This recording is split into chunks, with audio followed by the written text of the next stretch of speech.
All right. Hello, everybody out there. I'm Melissa Mays, Flint resident, water activist, social worker. I'm the founder of What Are You Fighting For and the operations and programs manager at Flint Rising. So, all those titles aside, I'm also a plaintiff, a named plaintiff in several of the lawsuits, the civil cases, which I'm not here to update you on because I don't have any updates on that for Mays v. Snyder. And however, that's falling apart. There's obviously no updates for the criminal cases because there really aren't any at this point. But I'm here to talk about the lead service line, the Safe Drinking Water Act case, the federal compliance case that we started in September of 2015, and by petitioning the EPA to come in and help take over or do something, but then also letting the city know and the state know that we were suing them to get them to come into compliance with the Safe Drinking Water Act law and the lead and copper rule. And then we filed January of 2016, and then through the next year or so of back and forth in court, we settled in March 28th of 2017. And what the agreement said was that the city was to do the work to identify and replace all lead and galvanized steel service lines at no cost to the residents. The city side at the curb box, as well as the resident side, so going up into their home to the water meter. They were to inspect it, log what the material was, and if it was lead or galvanized steel, replace it, and then also make sure there were there were tap filters in every home. The settlement also provides that the state is to pay for everything. So the city's not paying for anything. The residents aren't paying for anything. It's the state. And also we made them come into compliance with their water testing. And they've violated that a few times, the city and state, and we've had to go back to court over that. And also to keep the water points of distribution sites open, the pods open, as long as possible until the lead levels fell below a certain level. And that was a fight. That was a huge fight. So all of that, it was also to make sure they followed the EPA's administrative order that no water switches were to happen without proper testing, without proper notification to the residents, and proper corrosion control and safety steps. So it was basically just telling them to come in compliance with the existing law and to do the right thing and to start to fix some of the damage that they had done, that the city and state had done by switching our water source and refusing to treat it.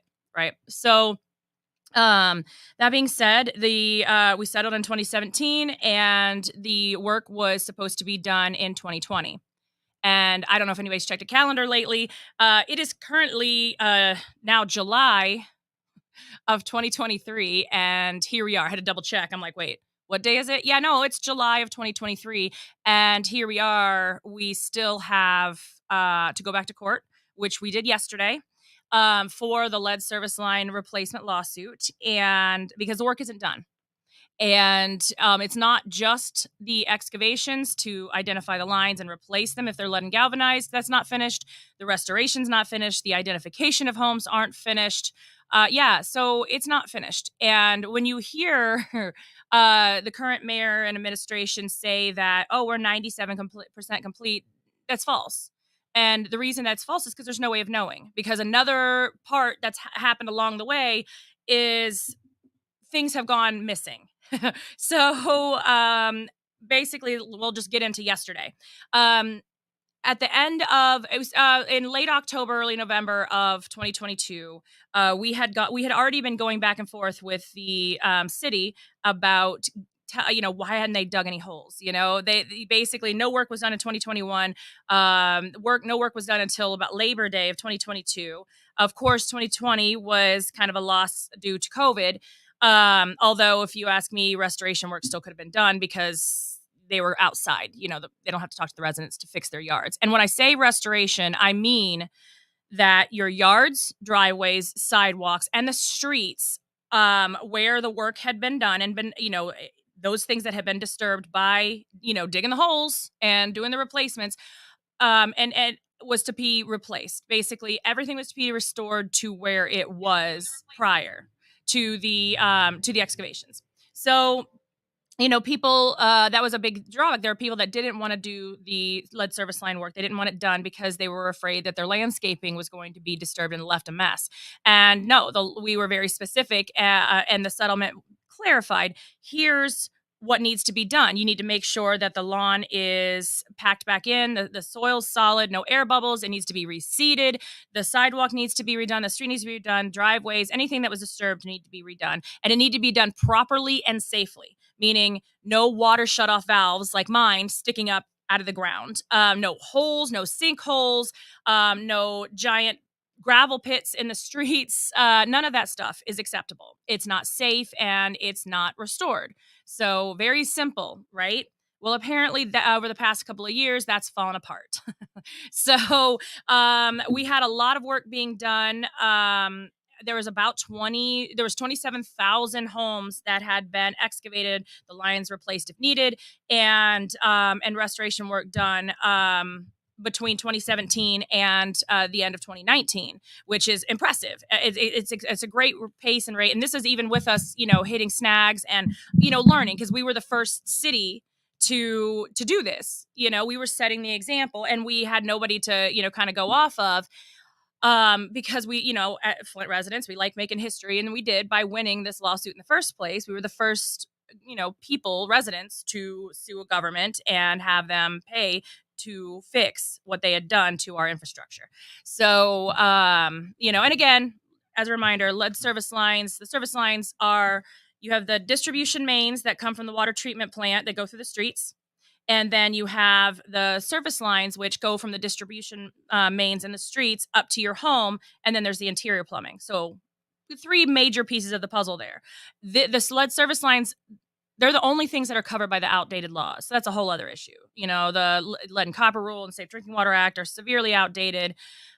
And they're not the only thing that was damaged. So when you get a service line replacement, that does not mean your water is fine. That does not mean your water is safe, because one, we're all connected, all 660 miles of infrastructure, including those mains. Is there a question? Okay, great. I should pull that up for. I'll read it for you. It says, this from Susan Green. I had to restore my own line. Where's my check for that someone else got paid for? So, I would like to talk to you, and so would the attorneys, because you shouldn't have had to do your own yard, but a lot of people have. And the thing is that all of this work is supposed to be done. The city's supposed to do the work, and the state's to pay for it, right? And the money is there. No matter what you've heard, the money is there to cover all of this. We got additional funding through wind funds that President Obama had signed before he left office, that was set to expire last year, and we found out that the remaining millions were going to expire, except we forced the city to apply to renew those funds. The money's there. We have the money. It's just they don't want to do the work. And for what reason? I can only speculate that, they don't want the state to pay money. This current administration really likes to buddy up with the state, where the previous administration had fought the state. Yeah, it's definitely a change. But yeah, so let me, there is an email that it's flintpiperemoval@gmail.com. That is going to the NRDC. So our attorneys for this case is the Natural Resources Defense Council, which is NRDC, and ACLU of Michigan. And then also named plaintiffs are the Concerned Pastors for Social Action, as well as myself. So if you send the flintpiperemoval@gmail.com to send your information, but also if you've got a receipt for that payment, we need to see it. Because the thing now is we need to hear from the residents what's going on, because what the city, basically the state's saying nothing. The state honestly should be getting on the city about getting the work done, but for some reason just stopped doing that in 2020. They just kind of sat back and said, oh, well, whatever. And it's not well, whatever, because they're a party to this lawsuit as well, and they have the power to, make the city do the work. But the city is just like, oh, well, whatever. And it's not, oh, well, whatever. So we basically filed a motion because of things like her story, where she's paid for the work, and or other people are just still waiting for the work. There are people that can't use their driveways, their sidewalks, their yards, because their pits or their water shutoff valve is sitting too high. Or like mine, your yard's flooding and destroying all of your landscaping because it's become a big sinkhole. And so where we are now is again, the city has contracted with Rowe Engineering to manage the program. And then they have also, the city is contracted with LGC, which is Lakeshore Global, I believe, to do the work. So we have these three entities, the city, Rowe, and LGC, that are supposed to be, one, doing outreach to every single home that hasn't been done yet, to try to get, and you'll hear the consent forms or opt-in forms, whatever you want to call it, signed so people can get their lead service line excavated, to check to see what kind of material it is, and if it's lead or galvanized steel, to have it removed at no cost to them.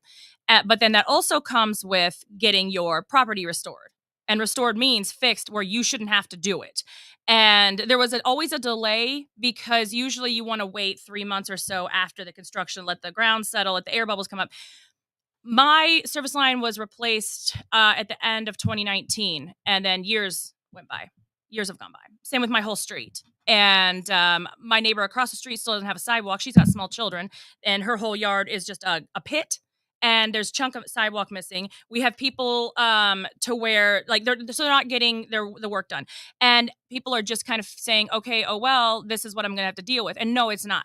No, it is not. So, so what we have, if you're on Facebook at all, if you go to Flint Rising, we have a survey at the top of our page, and if you take a few minutes to fill out surveys, we're also collecting photos as well. We're collecting that information to see how many people still haven't had their pipes replaced. They haven't been contacted by Rowe or the city of Flint.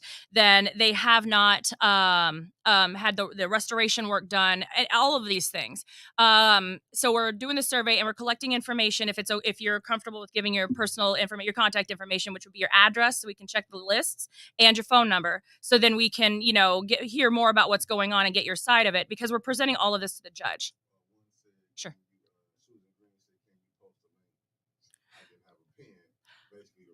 Oh yeah, absolutely. Yeah. So if you just put, so the fastest way to go to that is if you're facebook.com /Flint Rising. It's the pinned post at the top is that survey, but you can also message us through the page too. And then it's, yeah. So Could they find it on your page?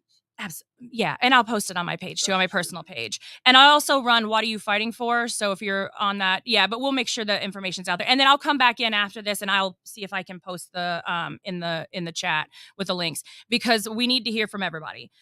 Because I think what's happened, and this is my personal opinion, I always have to add that caveat, that my personal opinion is that the city feels, and the state as well, feels that we don't care anymore. People aren't saying anything anymore. People aren't talking anymore. So it's not a concern. And it's easier to sweep us under the rug. This is, and it's not. So basically, we have not stopped fighting back in the courts, because that's the only way we've been able to get the city and state to do the right thing, is to go to court, to go to federal court, and basically ask the federal judge to be dad and to monitor what's going on and say that's not okay. So basically last fall, we'd tried going back and forth with Rowe and the city and the state, saying, hey, why is this work not done? What's going on? And the answer was, okay. Okay, this is the first one. Don't be mad at me, it's ladies first. This comes from Councilwoman Tanya Brown. She said the former DPW director Mike Brown stated he didn't know how many needed to be replaced. That is true. We found that out in court yesterday as well. The answer that was given about how many people still need their line replaced was, there's about just under 100 work orders in the system. But that fluctuates because of consent forms still coming in, which is important. So if anybody has not filled out a consent form, or if they have, please get it in. And we're going to go ahead and we're going to put that information in here too. The email to send it to, the and who to copy it to, and everything. Please copy it to our attorneys and save copies of everything. There's also a phone number that's supposed to be available for questions. And I don't know if anybody's seen the Scripps interview. We gave them the phone number, and they called, and the number wasn't working. I've called because I got a door hanger on my door that said the work was done, when I was sitting there looking at my, water shutoff valve, and my whole street, just sticking out, being this giant mess. And so I replied and said, "Hi, this is Melissa Mays. This is my address. I do not agree that the work has been completed, and I can send photos. What do I need to do next?" And they said that basically there was a small percentage of people that had called in contact, or that had emailed in, but the problem is that phone line, it may or may not work. So yeah, no, in no way, shape, or form do we know. Do we know how many? And that's what's frustrating. And that is why when we filed this latest motion, which is to hold the mayor and the city administration in contempt of federal court, because the judge in February of 2023, yet again, ordered that they have all homes identified, that they do visual inspections of every single home that has had excavation work done, and to have a report done by May 1st. We found out yesterday, a bombshell. We found out yesterday they didn't even do the proper inspections per the judge's orders. The city didn't even have Roe start until May 10th. That, again, back to the calendar, is after the date. Yeah, judge didn't seem too happy about that. We were not happy about that. May 10th. And it was due to be finished by May 1st. And there was a lot of excuses about door hangers, which, with What Are You Fighting For in 2015, we designed door hangers, and we printed up we used our tax, my husband and I used our tax dollars, our tax returns, to print up 6,000 and go door to door. It did not take us 3 months to do this. It did not take us, and it was information, and ours were color front and back, so it did not take that long to have them done. And we used volunteers. We used our kids to go door to door and hang door hangers and knock on doors, begging people to get their water tested. So yeah.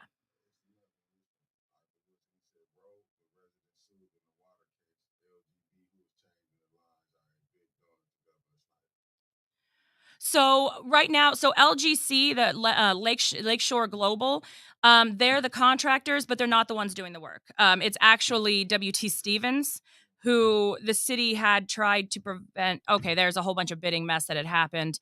Didn't accept their bid, so LGC did, and that's who's doing the work. That's the people you're going to see out on the street. But then there's also subcontractors doing the hard restoration, so doing the pavement work. That's a different group. So there's subcontractors, but the contractor is LGC, Lakeshore Global, out of Detroit. And Roe Engineer, so Roe was on the stand. Jeff Markstrom from Roe was on the stand quite a bit yesterday to answer the questions that he flat out said, we don't know. We don't know. An interesting part that came up was we ended up hiring a data scientist to go over the lists, because this administration has said repeatedly, well, this isn't our fault. The record keeping isn't our fault. There were no records. And actually, at a water summit, the mayor had said there was no restoration crews before 2019, before he got into office, which, yikes. But, which is false. So what's interesting is our attorneys pulled up reports. There's 40 spreadsheets of reporting, because that's required and that's another problem that we've had repeatedly with this administration, is not getting the reporting, the monthly reporting, and then also some of the weekly reporting, to figure out where your guys are at and what's the plan to get this done. There's no plan. So we have to do it. And it's like, this isn't our job. So we had a data scientist look at all of the spreadsheets going back to 2017, 2018, 2019. Lots of data there. There are homes that were on the excavation list, meaning they had been excavated, their line was replaced if needed, and that had been done. The date and when it was done, the materials, all that great information was right there. It was presented to the court again. And then looking at their June 22nd restoration list, there were 704 homes that were on the excavation. So they got an excavation, meaning they qualified for the program, meaning it was not a burnt down house. It was not commercial property. It was not this or that or whatever. So it actually had a service line replacement and excavation, exploration, whatever you want to call it. And 704 addresses just poof, disappeared off the restoration list. Just gone. The judge just, and again, I'm not going to speak for the judge. He didn't seem pleased. He asked where those addresses went and how they disappeared, and if there was any reason that they would just not be on that list. Well, we had also heard that they were trying to say that these houses were blighted or they were on the demolition thing. So a few days before the hearing, I got a handful of those addresses and drove to them to go take pictures to show. And fortunately for me, the homeowners were outside at the time. So I rolled up and said, hey, I'm Melissa Mays. The pipe replacement lawsuit is mine. I apologize. Even though it's not my fault, I feel bad. I feel guilty that it's not done. I said, I don't work for the city and state. I always make that clear because people are angry with me, and I let them vent because they have every right to be angry. And I asked if I could take a picture of the holes in their yards and their homes to show that they're not empty lots, they're not commercial, they're not blighted, and they're actually quite lovely. So I spent several hours, I believe it was Wednesday, talking to residents from this disappeared list. They were not happy to know that their house has disappeared. And there was one lady, she's like, well, just don't even tell them to come back. She's like, they've just wrecked this. And she also had to pay to have her driveway, because that's where her water shutoff was, have her driveway redone. So, yeah, so we brought that in and had questions on that. But then also somehow, and Pastor Overton had asked this question many, many times, somehow there were also addresses that had shown up on the restoration list as checked as done, that they were visually inspected, meaning a group of 2 workers from Roe had gone out, looked at the property and said, it doesn't need any more work, it looks great, and taken pictures that it was done. Do you want to know why this group of homes didn't need restoration work? Because they'd never had an excavation done. Yep.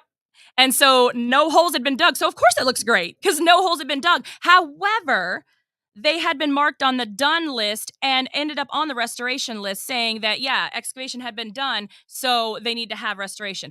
What in the world is happening with this? I don't know. But our data scientist, he had to compile these 40 different spreadsheets, pull it together, correct addresses, geolocate to make sure it actually exists, and pull this all together and say, what in the world? What in the world? And the thing is that the state's got experts, data experts. I'm not sure who's all down working at the city at this point, but it's spreadsheets, it's Excel spreadsheets. The judge asked, like, is there anything special else going on? Is there any kind of magic that you did to pull this information together? And he said, no, I made sure the addresses are corrected in the STATA program, which is what he uses for, municipalities when he's doing data research on, lead service line for replacement programs and all that. And then the city attorney, one of the parts, he had asked the data scientist if he knew all the steps of excavation. What? And the judge had even said, that's not part of his contract. And he's a data scientist. He's not out there digging holes. But at this point, I'd rather have the data scientist out there doing this. So, so basically yesterday, I ended up like, I'm a mentor for the Flint Public Health Youth Academy because Flint kids are just amazing, right? And so I'm a mentor, and we had our live show last night. I had to duck out like halfway through. I had to lay down, and there's a lot that I put up with. There's a lot that we've sat through with these, these motions and hearings back and forth, all these court visits and all that. And even with traffic being terrible, because 75 North on Friday before, it was awful. But it was the replaying yesterday in my head and looking at my several pages of notes with not so great words in there, wondering what in the world is happening. So basically, there was no defense as to why the mayor shouldn't be held in contempt, or the city shouldn't be held in contempt.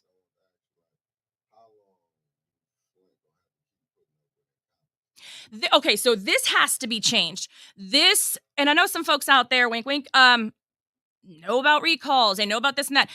At this point, when it gets to the point where we have to ask a federal judge to be a father figure and say, can you ground and punish the people in charge? And I mean, he did when we came to the settlement, and then when there were motions that were granted, like a preliminary injunction to force the state to deliver water and to install water filters. At that time, the state was in control of the city, formally. I mean, they obviously still are, but so and that's how we were able to go after the state, is because of emergency management and because they still had control over the decisions that had been made. Well, now we're not under emergency management. We have a mayor, a strong mayor system, and we have a city administration that should be wanting to cross the finish line like this and be like, yes, we're a great example of something tragic and a criminal that happened to us, but we didn't fall, we didn't give up, we fixed this. And now with the rest of the country getting, the infrastructure bill money, which I don't think that our mayor has, a city administration has applied for any. I don't know, maybe people know better than me. Because again, service lines are not the only and just because you have a new service line does not mean your water's fine. That was something I was talking about earlier, is that the corrosive water didn't just skip the distribution mains in the street and didn't, just hit your service line and not touch your interior plumbing, appliances, and fixtures. All of it was corroded. All of it is contaminating the water. made worse now by the blending that is again fluctuating our unstable inside of our unstable infrastructure, and people need to be taking all precautions. Just because you have a service line replaced does not mean your water is fine. Okay, so everybody needs to, because construction is also ongoing, slow as it is. But also, as you see, Miller Road's getting their lovely stuff done. Downtown's getting new bricks. So that is all shaking up the system, so it releases contaminants. You just said that I don't know if they might have caught it. When you said you don't know if the infrastructure they apply. Right. Can't just let that go. No. What you just said. Because we were the catalyst for these billions of dollars. And again, it's not enough, but we finally got the world to talk about infrastructure and not just roads and bridges, because you can see when they collapse, right? You like, unfortunately, yes, people had yellow and brown water for iron corrosion, but you can't usually see things like bacteria or lead. They have no color, taste, or odor. There's a lot of dangerous contaminants when water is not treated properly, right? And when infrastructure is crumbling, corroded infrastructure is contaminating water. And then, of course, if you've got we're being experimented on with this, money, or with this blending. Also, money they shut down our water tower, the one that everybody sees on all the news and everything. Means our water pressure is lower. They're testing it for bacteria and painting it and doing whatever they say they need to do. But yet there's millions of dollars that went to building a new, it's as tall as the Leaning Tower of Pisa, water tower for the KWA/Genesee County Drain Commission water. And that's what we're being blended with. So we're being pushed. I mean, because this mayor, when he got elected, before he even actually got sworn in, he had said that he wanted to get us off Detroit, which we fought. Anybody who's been here since 2014 and 2015, we fought hard to get back on Detroit, to get off the Flint River, to get back on Detroit, to try to stop the destruction of our infrastructure and to try to stop people from dying. So this mayor is like, well, I know you all fought hard to get on to a stable. And the thing is that down the line, once all of our infrastructure was replaced, if we wanted to do a water switch, at least the people would have had a say over it. But while infrastructure is being replaced and, the other infrastructure is crumbling, it is not scientifically, public health safe, none of these things safe to do another switch that's going to destroy and weaken already damaged infrastructure. We had experts testify to this, and it said, okay, until this infrastructure is stabilized, replaced, and proper and safe, we should not do any water switches unless all of the testing that should have been done showed that it was safe. Well, in 2021, this mayor said, well, okay, if we can't get off Detroit altogether and go to the KWA/Care Gandhi Water Authority, which is, we're just going to say a commercial pipeline because it's all about profit. The whole reason for the water switch to begin with, by the way, it was not because Flint was broke. It's because Flint had the millions upon millions of dollars somehow to build this unnecessary pipeline that other people will profit off of, not Flint. But that bitterness aside, so basically we were told, hey, in case something happens to the Detroit water and sewerage, or GLEWA now, water treatment plant, which, by the way, it's one of the best and strongest in the country. If something happens, so basically if that water treatment plant gets nuked, we need to have a backup system. So let's have this KWA. But most people, so basically everybody else who has a backup system, they have a pipe connected to a backup system they can switch to in case something catastrophic happens. Well, we get told we need two water systems. We need the backup system to be a secondary system to be flowing through at all times. Why? And they said, well, there's that 3-mile pipe or whatever, the connection pipe. We don't want water getting stagnant. We don't want to serve that up to the people. You're serving us acid water right now through destroyed infrastructure, but you're going to tell me you don't want 3 miles of stagnant water that'd be through in a second? Come on now. So basically now, of course, we're paying for the bonds. And if we didn't pay, then Genesee County itself would go broke because they're the bondholders and they don't have the money for it. And so we're paying 2 water bills. We're paying for the Care Gandhi Water Authority / Genesee County blending, which none of us voted for, by the way. None of us, it's 2014 all over again, because none of us asked for this. We actually didn't want this. And I found out by accident and caused a big stink about it. So then I went to the EPA, I went to federal government, I went to the city, I went to the state, I went to anybody. And I'm like, can somebody please answer these questions? I got technical experts to help me write these questions about the valve, the blending valve and all this, and about the safety and the tests. Well, interestingly enough, our 90th percentile. So basically they have a group of tests that they take for lead, and that's supposed to be tier 1 homes, which are homes that have lead service lines. And they're supposed to take the test. They toss out the 10 highest, which means, okay, you 10 folks can be super poisoned. Good luck. Which, by the way, again, this law is completely outdated and needs to be changed, And then they take the 90th percentile. And if it's above 15 parts per billion, then there's a problem with corrosion control, right? If there is a problem. That does not mean that anything below 15 parts per billion is safe. The only safe level of lead is 0. So again, these laws are old, outdated, and it's what we're dealing with on top of everything else.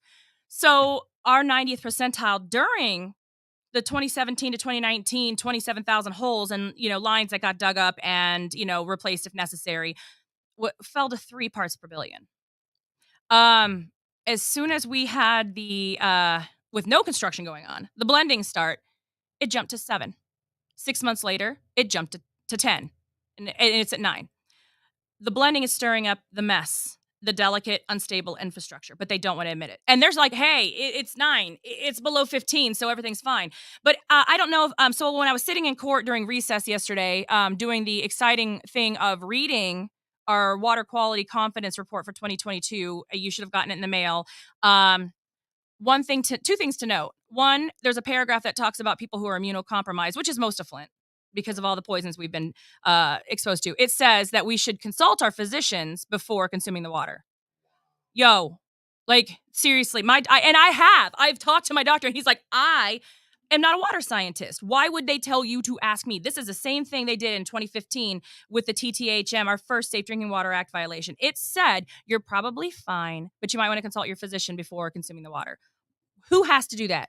And if the water is perfectly safe and fine, everything's great, why would you even put that in there? So obviously there's something wrong. But if you look, it talks about our water samples and their testing. And again, they're testing businesses. They're testing things that are not tier 1 homes. And they cannot say, and I know Arthur Woodson brought this up at that water summit or whatever you want to call it. They're trying to say we don't have enough tier 1 homes. That's not true. We have a lot of lead service lines still in the ground that you can use to test, but also galvanized steel service lines. Also homes that were built before 1986 that may have copper plumbing, but have lead solder holding the pipes together. There's plenty of us out there. My house is one of them. So hello, but they're saying, oh no, we have a limited amount. And so we took them back to court in 2020 and said, hey, they're not testing right. They're not testing. And they try to make excuses. The judge didn't buy it, of course. It's interesting. The state, though, who the previous administration, the state had also gone after and tried to hold them in violation of the settlement agreement. And I know Arthur Woodson had asked this question, and Sarah Tallman, one of our amazing attorneys from the NRDC, had answered that the state has the power to hold the city in violation as well. They don't have either. They have interest in this, making sure it's right. Oh, okay. Yeah. Why is the state not stepping in? It's interesting because up until the end of 2019, the state was stepping in. They were going after the city if any city failures. They were not helping. They were on the city like we were to make sure it was done. Anything that didn't seem like it was. I mean, the state is who brought in AECOM to manage the program, and they were going after AECOM and the city if things weren't going right. And that was during the learning process. And we got the stipulations fixed and ironed out and everything. But then all of a sudden, 2020 hits, and the city just stops just doing proper testing, stops doing the service line replacement and restorations, just stops doing reporting, stops communicating, and the state. And I quote from it was October 2020. We had a virtual hearing with Judge Lawson about the testing not being done properly. And the state attorney said, who had been pretty brutal on us, myself personally as well, and the city previously, he had said, well, the city's doing their best and that's all we can really ask for. What? Absolutely. And then saying nothing. And the judge thankfully said, no, that's not correct at all. You follow the law. You follow the law and do the proper testing. What in the world? And so then I knew in my gut, I'm like, well, this is going to be awful. More than normal. The state and city, to where before, when we first filed this, yes, we were suing the city and state, but, because the city was us, and we wanted the work done, we wanted the state to pay for it. We wanted to get this problem taken care of. We wanted at least the lead service lines out and then start focusing on interior plumbing and the federal money to get the distribution mains out. So it wasn't like we were on the same side, but we had the same goal. We wanted the service lines out and we wanted the state to pay for it. But now I feel like, so Flint residents, NRDC, ACLU of Michigan, the pastors, everybody who's been fighting in this lawsuit since 2015, it's us against the city and state. And the state's just sitting back saying, oh, whatever. Well, whatever then. No. So it's because this is this is not, a criminal case, although it should be. This is not, that's not the way this law works. That again, we're very restricted under the Safe Drinking Water Act, how you can file, what you can file for, what you can bring in, and how you can hold somebody accountable. So the attorneys worked extremely hard and found a way to actually hold the mayor, who is in charge of this city and the decisions being made and the program, because we don't have an emergency manager.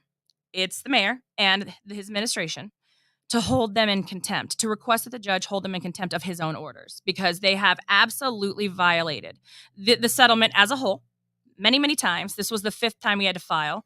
And that does not count the many meetings and stipulations outside of court we've had to make and changes. Now, some of them at the beginning were because we were learning. We were all learning, and that was fine. And then we stipulated a 6-month pause because of COVID, and we're like making sure that the workers all had protective gear. But then nothing happened in 2020, 2021, and most of 2022.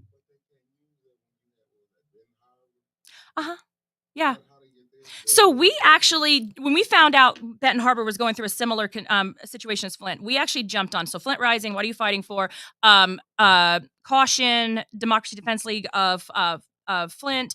A large group of us jumped on and signed on to a petition to petition the EPA, just like how we did in Flint. We went and I did what I normally do. I ran and got attorneys, right? I ran and got the NRDC, and I'm like, hey, please come look at what's going on in Benton Harbor. It's so similar to Flint. It's the same thing we did with Newark, because when we reached out and we would talk to folks in Newark, we found out they were going through the same thing. So we went and got the NRDC. We're like, hey, we won, and Flint was rolling at that time. We're moving forward. Maybe we can use our precedent that we set to get these cities fixed so they don't turn out like us rolling into this 9 years later, right? So Newark got fixed, and fixed quick, because they did not want to be Flint. And then, Dr. Monahan Atisha, she had testified over there. So the same people that helped in Flint helped in Newark, and then again in Benton Harbor. Benton Harbor got done in about a year, because Governor Whitmer and the state didn't want to look like Snyder and Flint. But what's happening is that this is happening. I don't think the state realizes that what this mayor and this city administration is doing is spilling negatively over onto them. Now, they can look at Benton Harbor as a success, even though it took us petitioning and threatening to sue and all that stuff, and doing several press conferences and meetings, and Reverend Pinckney over there busting his backside to get this happening and done. And we're still doing weekly check-in calls and monitoring the progress, making sure everything's getting done. And they're actually doing interior plumbing over there. And I'm like, I'm so happy for the folks in Benton Harbor. But man, am I jealous. I'm like, wow. I'm glad that and then the whole country right now is a little less at risk of being harmed because of everything that Flint's done. All of our wins, all of our fighting, all of that. And that's great. But for some reason, we're still getting overlooked, because the rest of the world, and I've seen it on social media, people were like, oh, Flint water crisis. It says in the Encyclopedia Britannica that it was 2014 to 2016. What are you still talking about? Because the rest of the world thinks we're fine. And I think the city and state are banking on that so they can just finish this up. And it's not 97% done. Yeah. Yeah. Absolutely. Can you really go to this state, to this government, ask for help when you got a mayor as lawless as his administration is? As long as he gonna keep doing what he's doing, as long as ain't nobody up there gonna make him. Well, what is the state rep doing? Well, yeah, I mean, the state rep is married to the mayor, which is, I know people thought this was cute, but that's not how checks and balances work. Because if I have a problem with my mayor, I'm not going to his wife. That's not proper. But also, I don't see her holding the city accountable. She's not done so thus far. And she should, as our state rep, she should be holding the city accountable. However, she's not experienced. I mean, she was put in there to basically hold the seat. So it seems to me like, Mayor Neely's holding on to the mayorship here. Also the grip on city council, my goodness. But then also the state rep seat. So we don't have anybody to go to. And this is all to plan. And then the state's like, hey, because every address that gets skipped, they don't have to pay for. And they're like, good, the cheaper we get out of this, the better, because it's been shortcut after shortcut after shortcut, corner cutting after corner cutting. And then there's us, our annoying, wonderful, amazing attorneys who, again, haven't been paid since 2017 when we settled, that have not given up on us. And we need to look at this and say, okay, they've spent millions upon millions and millions of dollars since 2017 to make sure this is done right. None of us expected this to happen, because when you settle a lawsuit, that means the EPA, state, city, us, and the federal judge came together and said, okay, here's what we're going to do. Here's what we're going to do it by. Here's how we're going to do it. 70 pages. It's you can look at the settlement. You can read it. It's clear. The fact that like a month or so after we settled, all of a sudden they're like, well, we don't want to do the community outreach. We don't want to pay for core. Somebody was mean to a core worker and all this stuff. And it's like, no, you knock this off. So the fact that we've had to babysit unpaid this whole time, and of course I haven't got paid because I'm there's no money in this lawsuit. Even though we talk about money, the $100 million for the pipes, the money, basically the state has the pot of money. Then the city invoices the state for work that's done for every address that they're supposed to confirm is done through Roe and LGC, supposed to confirm the work's done. And then they invoice the state, then the state pays the city back that money, right? So it's not like there's like the city has a pot of money or anything like that, but they kind of do. They have that available. So they could get the work done and done right. And then we could be this wonderful example on how to do it. What's scary is that, yes, there's always the worry that we're never going to get finished and finished right. I personally am going to say I'm not, and I 100% believe that the NRDC and ACLU are not going to let that happen, because this has been our life since 2015, and Flint deserves to be fixed properly. So we're not shortcutting, we're not allowing, and as time's gone on, there's a lot less of an incentive for us to be like, yeah, that's okay. No, if you don't do it by the letter, it's not okay. And we're going to file and hold you in violation. And we're going to say, okay, well, the judge saw that you were in violation. The judge said you had to have this done by these dates. So the visual inspections had to be done by May 1st. They didn't even get going until, with the proper inspections until May 10th. They knew that they were not even doing proper inspections. And they tried to say that the inspections with the 7-point criteria we were asking for, so basically making sure that the yard was fixed, the water shutoff wasn't sticking out, the sidewalks, everything was so done properly. That criteria wasn't new. They tried to say yesterday it was new criteria that was going to cost them money. But it was actually from the original settlement. The criteria is from the original settlement agreement. And it was actually already in the existing restoration contracts. So it's just a slap in the face. So my head's just sitting there and they're just talking about how difficult this is. And it's like, well, you agreed to it. You agreed to it. That's the way it is. And they can't be like, well, the previous administration, blah, blah, blah. No. Because there was the same DPW, because Rob Benzik was in there during the previous administration and this one, the same city attorney group, because Bill Kim's been in there, and also when you take over a government, like when you decide to take the job as mayor, when you decide to run, you should probably read that settlement. I mean, it's not really that long. We can sum it up real easy for you. And attend these meetings, because that's been another issue, is the mayor has dodged all the meetings. I would have thought that he would have come yesterday to court to say, no, don't hold me financially responsible. No, don't hold me in contempt. But nope, he didn't show up either, which, was frustrating, because I would like to have heard his side, why he thinks. But also they didn't actually argue why the mayor and the city shouldn't be held in contempt. They just said, well, how do you know the data science is correct? Have you been there digging holes? Data scientists don't dig holes, sir. That's not what they do. They're not they're data mining, not yard mining. It just sat there and I'm just like, okay, all right. So my head hurt. I missed some phone calls last night and text messages because I had gone to bed my brain hurt. Yeah. Oh, that's right. Yeah. And I'm just like, you're not going to believe. Yeah. I had just pulled up late in the afternoon because our hearing started at 8:30 and I didn't get home till what? Because it had gone on and on to where we had to take a recess. And then I'm just like sitting there. I'm like, what is happening? There's no excuse. But then at the end of the day, the summary of yesterday is we don't know how many yards need to be restored. We don't know how many pipes still need to be replaced. So if you have not had your pipe replaced, please go to the city of Flint, get the lead out. And yeah, I'll just give you all the links and stuff to fill out their opt-in/consent form again. And if you have yours and you've already done it, send me copies or send copies to the NRDC, because that's something that we can add to the list and be like, hey, what's going on? Especially now that we see um, addresses going poof missing. 704. 704. From the data from the previous administration, that was very thorough, by the way, to the now, the restoration stuff that they're supposed to be doing, 704 addresses just gone. And again, I drove to a handful of them, after work on Wednesday.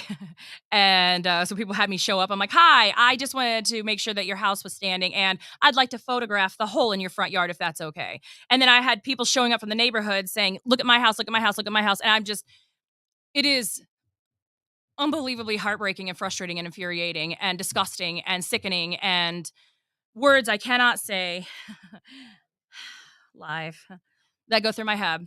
It would be a hilarious movie if the things that go through my head was actually played instead of what the filtered version that comes out of my mouth. But I cried. There was a minister that came up, was holding my hand, and I cried. And I don't cry. I'm a military kid. I don't cry. I get angry and get to work because of how much isn't done still. And again, I have no control over this. I can just hold them accountable and try to get the voices of the residents to the judge, right? So he can see this is what's happening in real life. These aren't just numbers and addresses. These are folks. These are people. These are their homes, their pride and joy. This is their safety. And this is just a reminder that the city of Flint does not care. The state of Michigan does not care to fix what they broke. And they think that we're less than. So it is our job as residents to say, no. Listen here, you criminal acting folk. Personal opinion. Sure. This really detailed MKK. So if they find the mayor in contempt, who pays? The city already burdened residents. He has nothing to lose. So here's the Flint the mayor is also going to be financially responsible, but also the city, right? So here's the thing. Our hope was when they saw that they could be held financially responsible that they would get their act together, that they would come up with a plan and say, and even come up with a defense that the city of Flint cannot afford $500 a day in fines. So we're going to get off our backsides and we're going to get this work done and get it done right. And nothing. I was like, oh my goodness. And here's the thing. We've had this ability to do this for a while, but in no way, shape, or form does the NRDC or us, anybody want to punish us, the residents, and our city budget anymore. Like the fact that this should still not be going on. So we're like, okay, so what do we have? We can't hold these people accountable. And a Flint resident at our meeting in March, when the NRDC came to explain the status of what's going on with the lawsuit, I said, where's the teeth? Well, obviously there's not a lot of teeth in the Safe Drinking Water Act law from decades ago. But there was this to ask the judge to hold them in contempt. Now, we don't know what the judge is going to rule. We don't know what he's going to say and how much he's going to say. But the fact that the city didn't even say, no, don't burden the residents with this cost. We'll do our jobs. We'll do what we promised to do. And then the mayor shouldn't be held responsible, financially responsible. We'll do it. Okay, we are taking you seriously this time and not taking us seriously. The federal judge, not state, federal judge. Yes, we're going to do what you ordered us to do in February, but on the stand, we heard that didn't even get started till after the deadline. And this was the deadline the judge set. And the excuses, the judge was like, what was it? There's still snow on the ground in April. There was, the ground was so far. There was no reason. They couldn't even give a good reason. Everything was excuses like it has been for the past 3 years. So, yeah. But the money will go to the court and then to the federal court, because when you are in contempt of court, the fines go to the federal court. And the judge doesn't want that money. The court, that's the thing. Nobody wants this to happen. We don't want this to happen. We just want the city to take this seriously and do what they promised to do and do what it's not even a promise. It's what they agreed in federal court repeatedly. With every violation, every stipulation, they've agreed, yeah, we're going to do this. We're going to send you the reports. We're going to send you the plan. And here we are going, no reports, no plan, no work, no, now it's actually backwards because now there's addresses going missing. And there's no reason.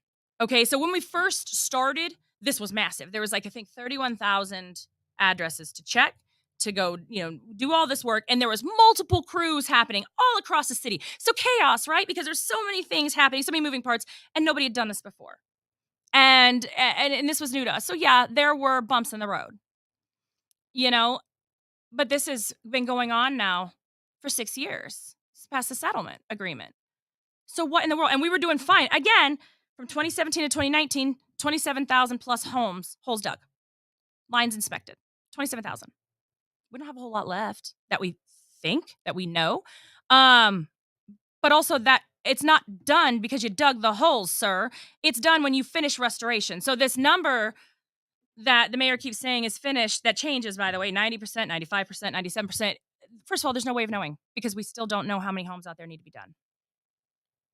So it, again, falls on the residents. It falls on us to get them consent forms and opt-in forms in and to reach out to Roe and the city. And I'll tell you something that was not that shocking, but still kind of jaw-dropping, is that Roe admitted that they have no way of knowing if the city's even given them all the information to work with. So yeah, that was something. And I just sat there like, and I talk a lot, obviously, but I'm just sitting there in silence. And then we did some interviews afterwards, and yeah, you talked to me. My brain's broken. My brain's broken because it's stupid. It is lazy, it's intentional, and it's stupid.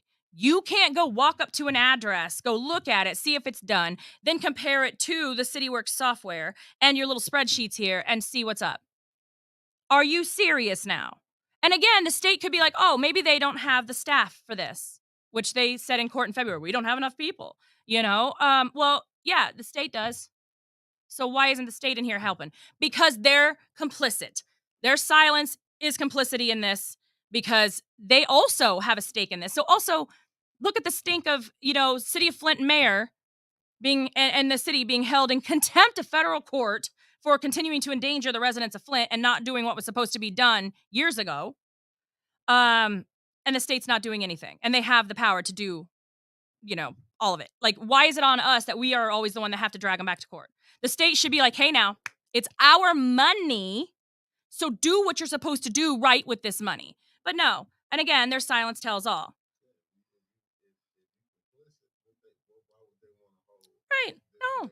Make it go away. Make the Flint water crisis go away. We don't want the businesses to look bad. We want tourism. We want the bricks down. We want all nice downtown. We couldn't give a care less about the public health and the residents of Flint and their livelihoods.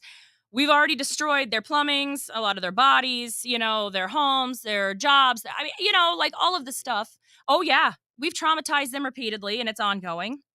And, yeah, it's fine. But as long as downtown looks nice, right? Shoot. Oh, were you? Yes. So a woman asked, I can't think of her name, but she asked and said her water was not clean. I'm not gonna, he did not say the water was not good. He gonna say Flint got the most tested water, basically saying. So is the water? Because you're a water warrior, so I'm asking. Is the water clean? No.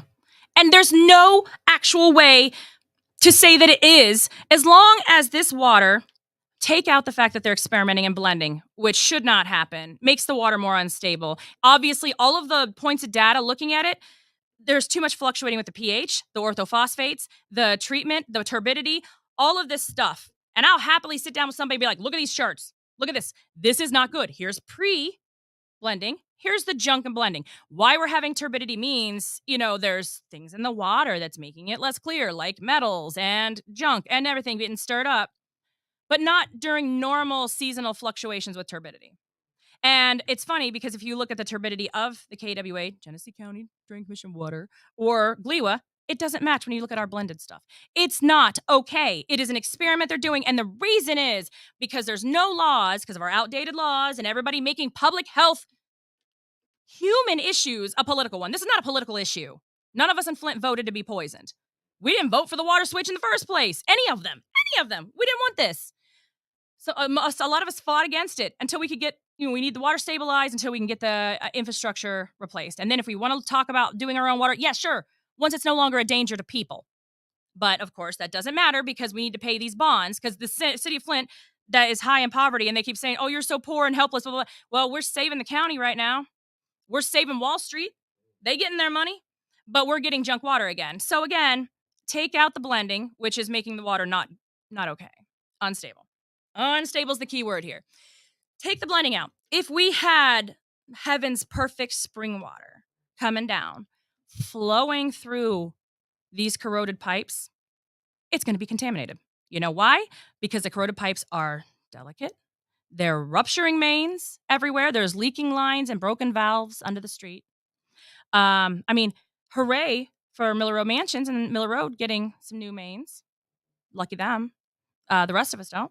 Mine's rupturing constantly. They just come put asphalt over it. I'm like, well, okay. Well, now that's in my basement, so thanks a lot. Now I got to deal with my house sinking and my whole street with backed up everything because, and I'm paying for that.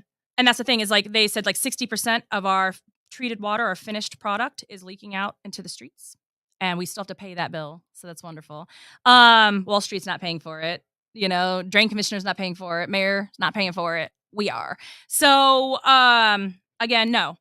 And the fact that construction's still ongoing, we still have corroded and damaged and crumbling distribution mains bringing the water to our service lines.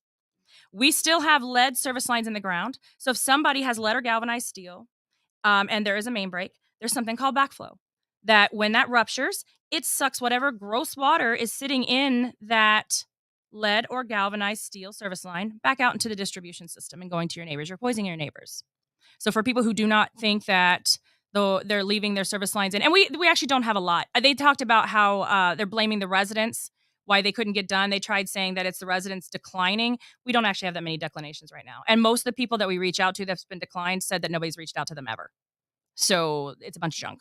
So, but then again, we didn't think we were going to run into this. So we didn't put in Benton Harbor, they put a thing in place. They put, what's the word?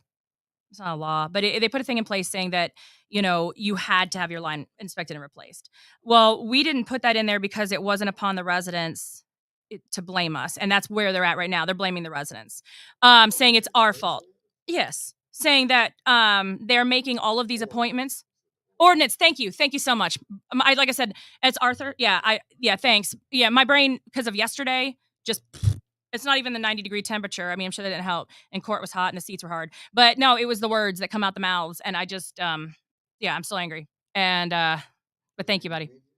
What's that? Yes. Yeah. Yeah. They sat there and here's the thing. They couldn't even come up with good questions. They're just like, also like, what's different from the last hearing? Nothing. Except it's dumber and worse. And they really don't care. Which again, I don't need them to care. I just need them to do their jobs.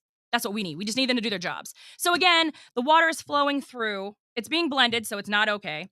The water's flowing through unstable, corroded infrastructure that's contaminating it, and then also flowing into our home. So even if you have a new service line, the mistreated water could mess that up. But we're going to talk about that later. But it goes into your house, which I don't know if anybody's had their home plumbing, and it's not just your plumbing, your water heaters, your dishwashers, your washing machines, your fixtures, your faucet fixtures, all of them replaced. Unless they've been all replaced, there's no way that anybody can guarantee at all, that your water's going to be clean and safe for everybody for every contaminant. And so that's what we have to deal with right now. As long as there are broken pieces, the water flowing through broken pieces of plumbing, fixtures, and appliances, there's no way that it can be, because every time there's a main break, every time a heavy truck comes over, when there's a season change, when it gets hotter, the contaminants like to do this, which guess what? That's not good. And also the construction they're doing on our water treatment plant, they should be telling everybody we have a lower pressure. So please, they need to be out there testing to see if people have enough chlorine to kill the bacteria in the water, which spikes during the summer because it's hotter, because the bacteria feeds off of iron and copper corrosion, which if you don't have properly treated water and if you have crumbling infrastructure, guess what we have a lot of? Corrosion.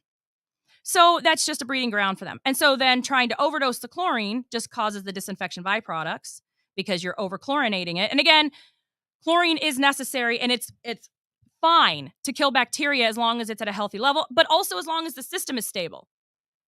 Because you can't try to catch up to the bacteria that's growing because your good treatment chemicals are rupturing out into the street with main breaks, and that and the volatile organic compounds are crumbling into our pipes and interacting with that chlorine and using it up. And when people smell bleach coming through, that is most likely disinfection byproducts. You shouldn't be smelling chlorine. And really, none of us have enough free chlorine, except maybe on the east side where they're trying to overdose the chlorine. So you guys might be getting it bad. But it's not healthy. A proper level of chlorine and a proper pH in a stabilized system is good. But where we're at now, it's not. And then actually, I was over in Mott Park for one of the houses that I guess had disappeared off the face of the earth. And she said a couple weeks ago, her water was smelling like rotten eggs and sulfur again, which is bacteria, most likely. And nobody's testing for that. Nobody's talking about it. The DPW quit. So now we got what? And we got people that are not water experts. We have people that couldn't care less. We have people that only worry about money, that people only care about political power, in charge of something that needs to be scientifically monitored. And again, saying we have the most monitored water. Look, man. Okay, we can say that Ukraine is the most monitored country right now. Don't mean it's safe. Right. It means we're all looking at it. And yeah, they're testing it, and the tests aren't okay, but they're also not testing for all the things that are a danger to us as humans. And also, they're not even testing it right and monitoring it right. And also, when the guilty parties are the ones monitoring the water, do you think that, the responsible parties are going to be truthful about what needs to be done? No. I mean, we've had Legionnaires outbreaks every single summer. Are we hearing about it? Nope, unless you happen to know somebody or you happen to hear from a human that got sick. So, yeah. And that shouldn't be happening. Unless we all just got hot tubs, all of a sudden, hot tubs and commercial air conditioners. So basically, no. In no way, shape, or form should anybody be confident that our water is safe, because there's no way to prove it. There's too much corroded infrastructure in there. There's too much water blending experimentation going on. And there's too many people not doing what's right and lying and covering it up and just not testing for the things that we need to be tested for. So, yeah, no. And nobody can say with any kind of scientific certainty that our water is okay. And if they do, they fibbing. They fibbing. Well, hold it there. And this all I'm going to say before you can close it out. Is you going to be coming back to give us more community updates on this? You guys need me, I'll be there, because we have a lot to talk about and we need to increase talking. So please go to the Flint Rising Facebook. I'm going to put in the chat when I get done. I'm going to put in the chat the different links. Please fill out those consent forms. Please email the city. Please call Roe.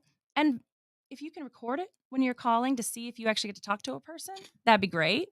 But also, when you send an email to the city, get the lead out at cityofflint.com, please copy that email to flintpiperemoval@gmail.com. So that way the attorneys can see what's going on. And you can let the attorneys know your name and address so we can check the list, because you don't want to be those people that are on the finished list that nobody's ever come out there, or on the disappeared list.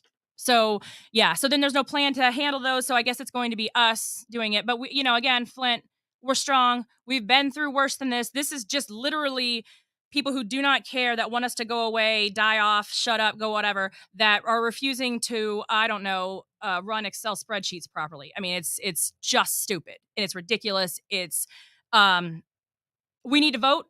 And if anybody out there is thinking about, running for state rep or mayor or city council, and you care about Flint, and you want to do something for Flint to actually move us forward to recovery, do it.